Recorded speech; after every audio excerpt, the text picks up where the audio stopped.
যে অত্যন্ত ভক্তিভরে পুজো করছে সেটা বোঝা যাচ্ছে। সে ভাবাবস্থায় পুজো করছে। পা দুটি আরতির ছন্দে ছন্দে নেচে উঠছে, কোনো দিকে তার হুঁশ নেই। খুব সুন্দর লাগছে এই মধ্যরাতের পুজো। আমি সাক্ষী থাকতে পারলাম আর আপনাদের সঙ্গে শেয়ারও করলাম।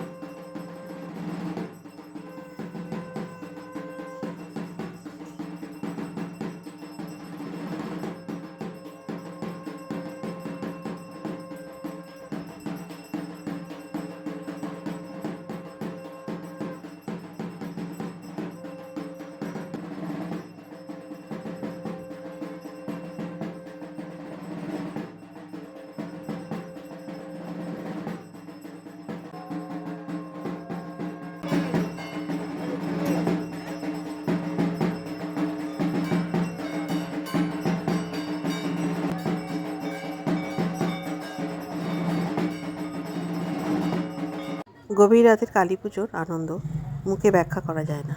সবাই ভালো থেকো মায়ের কৃপায়। ধন্যবাদ।